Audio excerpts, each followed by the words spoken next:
ಹಸುವಿನ ಹಾಲು ಹೆಚ್ಚಿಸಬೇಕಾ? ಆಹಾರವೇ ಮೂಲ ಕಾರಣ.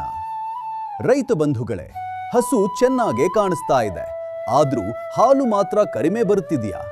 ಡಾಕ್ಟರ್ ತೋರಿಸಿದ್ರೂ ಯಾವುದೇ ದೊಡ್ಡ ಪ್ರಯೋಜನ ಆಗಿಲ್ಲವಾ? ಹಾಗಾದ್ರೆ ನೆನಪಿಟ್ಟುಕೊಳ್ಳಿ, ಕಾರಣ ರೋಗ ಅಲ್ಲ, ಆಹಾರ. ಹಸು ಮಾತಾಡೋಲ್ಲ, ಆದ್ರೆ ಅದರ ದೇಹ ಹೇಳ್ತಾ ಇರುತ್ತೆ ಸರಿಯಾದ ಆಹಾರ ಸಿಕ್ತಿಲ್ಲ ಅಂತ. ಅಸಮತೋಲನ ಆಹಾರ ಕೊಟ್ರೆ ಜೀರ್ಣಕ್ರಿಯೆ ಸರಿಯಾಗಿರಲ್ಲ, ಹಸುವಿಗೆ ಶಕ್ತಿ ಕಡಿಮೆ, ಹಾಲು ಉತ್ಪಾದನೆಯೂ ಕಡಿಮೆ.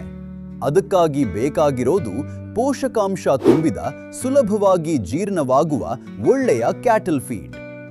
ಸಿಬಿಎಂ ಕ್ಷೀರಾಮೃತ ಕ್ಯಾಟಲ್ ಫೀಡ್ ಹಸುವಿನ ದೇಹಕ್ಕೆ ಶಕ್ತಿ ಕೊಡುತ್ತೆ, ಆರೋಗ್ಯ ಕಾಪಾಡುತ್ತೆ ಮತ್ತು ಹಾಲು ಉತ್ಪಾದನೆ ಹೆಚ್ಚಿಸಲು ಸಹಾಯ ಮಾಡುತ್ತೆ. ಇಂದೇ ನಿಮ್ಮ ಹಸುವಿಗೆ ಸಿಬಿಎಂ ಕ್ಷೀರಾಮೃತ ಕ್ಯಾಟಲ್ ಫೀಡ್ ಪ್ರಯತ್ನಿಸಿ. ಆರೋಗ್ಯಕರ ಹಸು, ಲಾಭದಾಯಕ ಡೈರಿ. ಈ ಮಾಹಿತಿ ಉಪಯುಕ್ತ ಅನ್ಸಿದ್ರೆ ಲೈಕ್ ಮಾಡಿ, ಶೇರ್ ಮಾಡಿ. ಸಿಬಿಎಂ ಕ್ಷೀರಾಮೃತ ಯೂಟ್ಯೂಬ್ ಚಾನೆಲ್ಗೆ ಸಬ್ಸ್ಕ್ರೈಬ್ ಮಾಡೋದನ್ನ ಮರೆಯಬೇಡಿ.